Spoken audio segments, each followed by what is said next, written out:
Good evening, everyone. It is Thursday, October 8th, and we are back outside. It's actually a little breeze blowing, but right now it seems to be calm. I'm cold. Cold, yeah, it's 85 degrees. Vicky's cold. So we are, I got a couple things I want to share tonight. I got another, I'm starting to get some pictures of people's shops that they want to show off their shops. So I got another cool one tonight.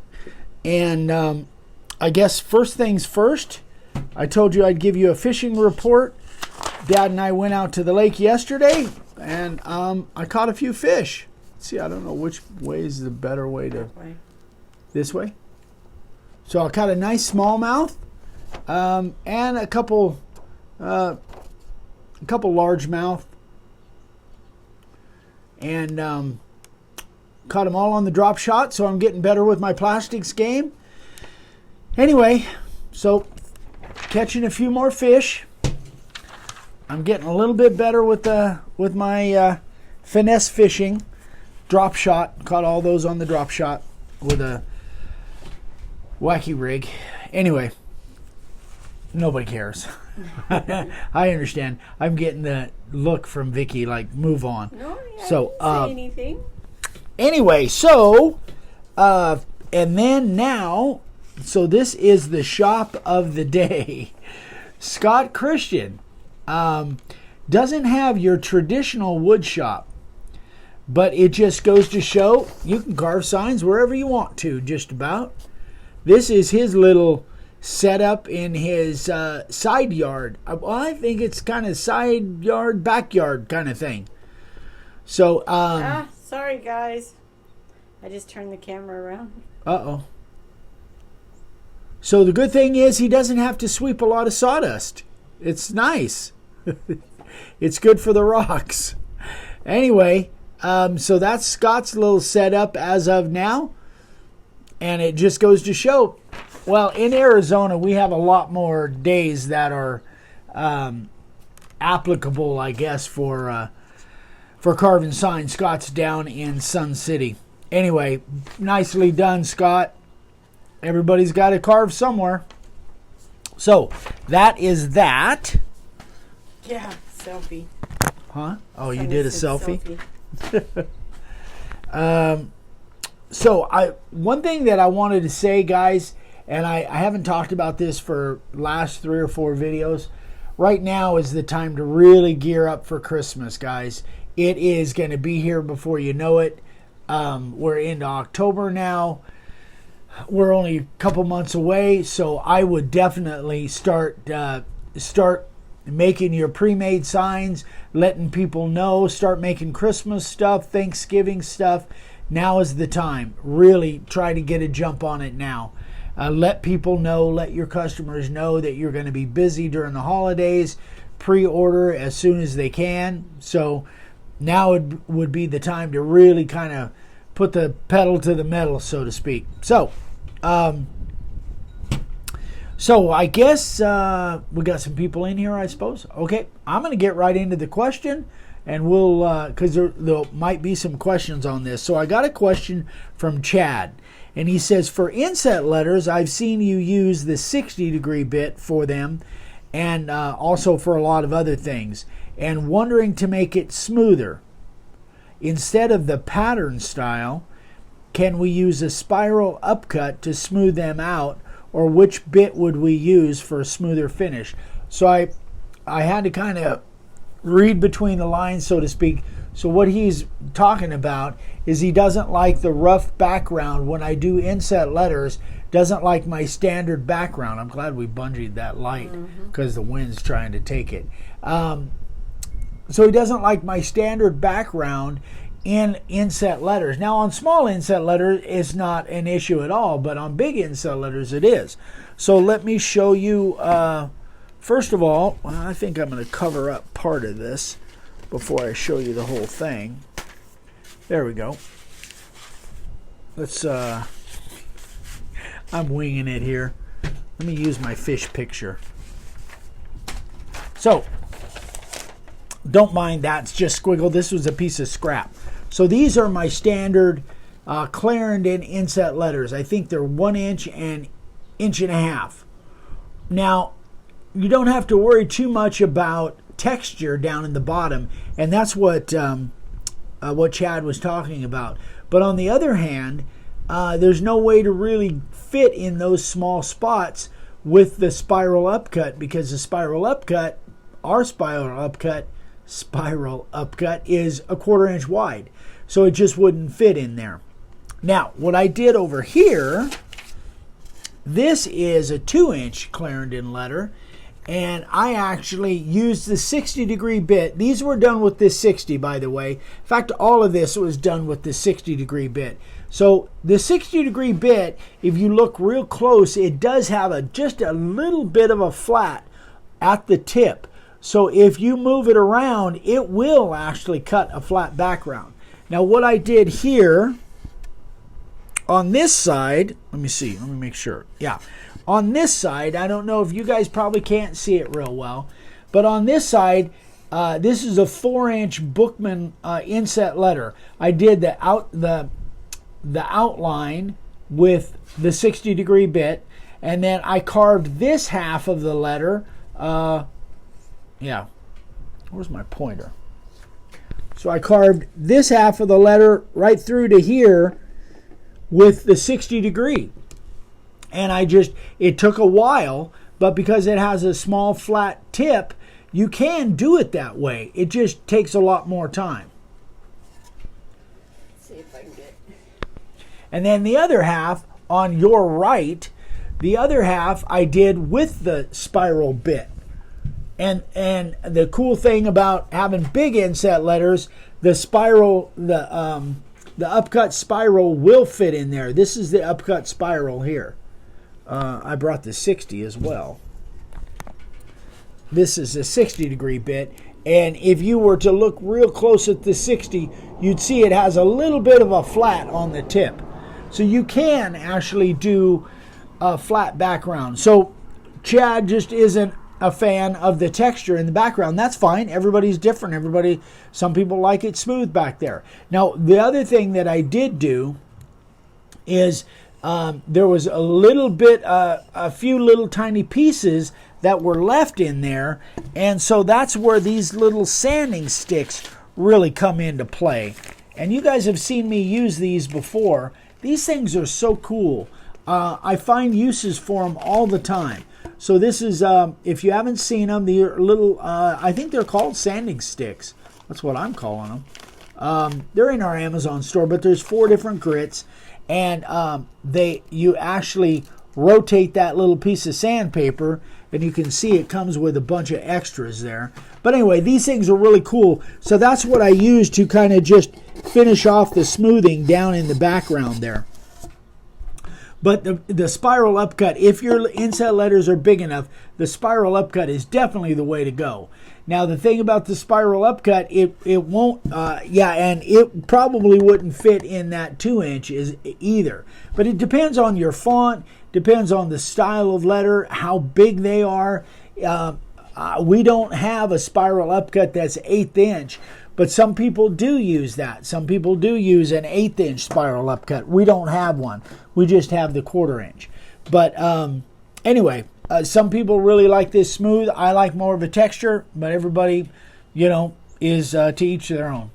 Whatever you think. I just wanted to give you an option that if you did want to use the 60-degree to do a flat background, even on big letters, it can be done. It just takes some time. And you guys can't tell, but it's not near as smooth as this side that was done with the spiral upcut. Anyway, so that's one other thing. I was out there carving. It was actually this afternoon. There's a little bit of a wind blowing, and I don't know. I guess we're into our static electricity. And Vicky was having issues with she was doing some power carving the other day. So this is something that I just keep in my drawer out there on my bench. This is a dryer sheet. I just keep it in a Ziploc bag, and I can use the same dryer sheet probably 20, 30 times.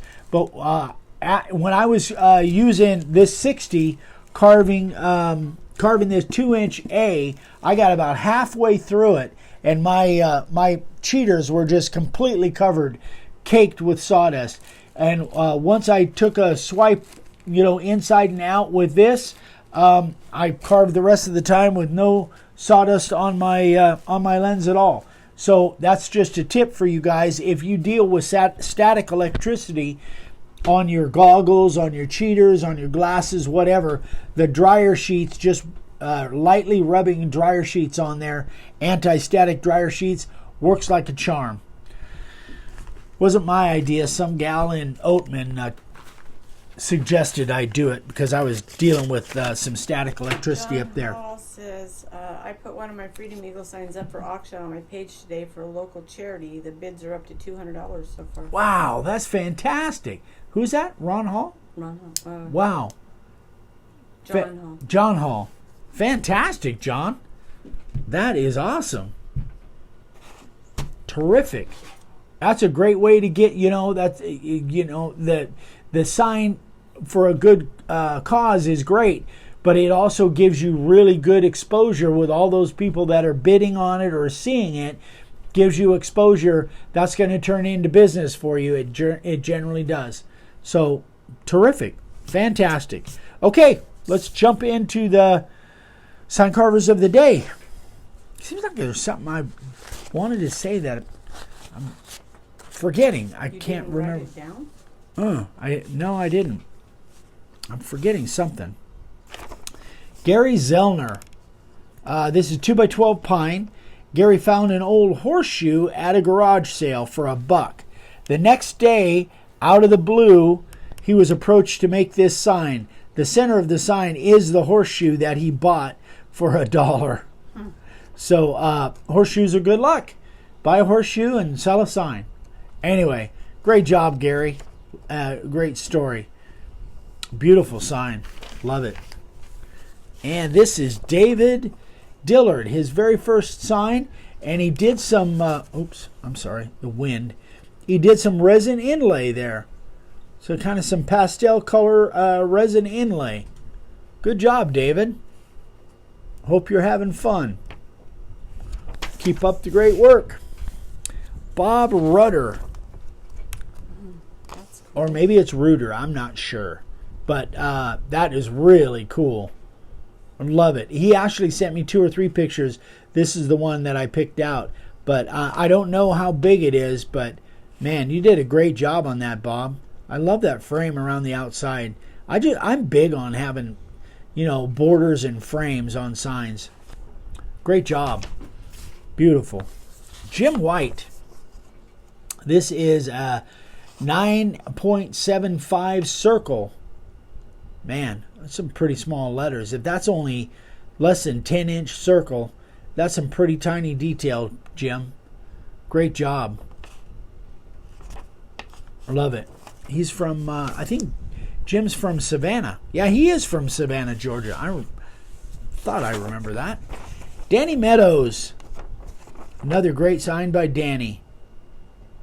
He's probably in the background there with his bow. Somewhere out in the woods. That's where Danny likes it. Terrific job, Danny. Beautiful work, buddy. Looks great. And Wayne Verrill, second sign ever. Really nice. Actually, the thing about when you're first starting out, artwork, artwork is very forgiving if you're not right on the line. But I will say, Wayne, those letters look pretty darn good too. Letters aren't, with a lot of straight lines like that, not easy to do, especially in that pine. Looks like pine. Terrific job, Wayne. Great work. Len Davis. So this, I think this is the same sign, and this is just a close-up over on your right, on my left. That's kind of cool. I like the way you did the round and the base like that. That is really neat. That's a great idea for Christmas gifts. Terrific job, Len. I love it. Ken Scott. 79 years old Ken is. And he's got 5 signs that he just did there. Terrific job, Ken. How old is he? 79. Good job. Yeah. Very nice. Great job, buddy. Sign carvers of all ages. I love it. Perry Sidens. For a friend that built a mini barn to store his Harley. Very cool. That looks like our fatty font as far as the letters go. Great job on that Texas logo too. Beautiful work, Perry. Wow. Great. Frank said he's listening while painting on 8 signs. That sounds like fun. Not. No David Garcia, very first sign. Look at that. There's some painting done there. Great job. Beautiful work, David. For your first sign, pretty darn good. Great job, you guys. Where did I do my clip? There it is. So, Frank, I hope you're having fun painting them signs. I don't have any currently right now that I in the hopper that I'm going to have to paint. So, anyway, that is it, boys and girls. If you have any questions, anybody have any questions or anything on there, babe? Okay, great. So tomorrow night is Friday. We will be here. Dad, we'll be doing a couple giveaways. We have... just do one giveaway. Oh, we're doing one giveaway. Excuse me. I misspoke. We're doing one giveaway tomorrow night. We'll be doing... I'll have something for you. I don't know. I'm sure Dad will have... Pat O'Brien. Hi, Pat. Pat O'Brien. He said really? Hello from Whiskey Row, Prescott. Hey, Pat. How are you, buddy? Miss you guys. Miss you guys. Big time. Hope we can get up there again soon. Anyway, yeah, so tomorrow night we'll be live over on YouTube. Not on Facebook, but over on YouTube. And Chris Vickery wants to know if you get to eat the fish you caught. No, I'm catch and release almost always. Almost always catch and release. I love fish, but I'm just fishing for the sport. Although if I catch a big striper, that might be different. But when I catch a big striper, that is. There's some big ones in there. Anyway, I got sidetracked. Oh, yeah, tomorrow night. So we'll be doing some kind of a demo. I'm sure Dad will have something to talk about. Be doing a giveaway. And, yeah, that's it. So thanks for watching, everybody. We love you. If you have any questions, email me, eric@makeawoodsign.com. If you're seeing this on YouTube, we'd love for you to subscribe. We put out videos more than 7 a week. Videos every day and a lot of project stuff. We got some really cool projects coming up that you guys will see starting next week. We got a great senior moment from Dad on Sunday. And, oh yeah, tomorrow morning you will see another Zoom interview. Almost forgot. One of our favorites. So, hope you guys can join us. Yes. Matt Marlin says, hey, Eric, I emailed you a question I'm about to ask, but hold on. It's driving me crazy. Have you ever had one of your routers just stop working, but the lights come on? I'm using a DeWalt 611. Yeah, it sounds like it might be the brushes. Matt, that's what it sounds like to me. If the lights come on, well, it could be bearings too, but it sounds like brushes. If it, it sounds like you've just got some kind of a bad connection in the brushes. So go watch the video that Dad did when we changed the brushes. You have to take that, well, this is the cordless, but you have to take that cap off and they're inside there. And Dad did a video where he actually changed those brushes. But it's possible that there could be just a chip in there and you might be able to just take those brushes out, put them back in and reseat them, and that might make the connection for you. Okay, that's it. Any other questions, guys, email me directly, eric@makeawoodsign.com. And we'd love it for you to subscribe if you haven't subscribed to our YouTube channel, which is Old Day 100. And we will see you guys over there tomorrow night on the YouTube channel. Have a great night, guys. Good night, guys. Bye.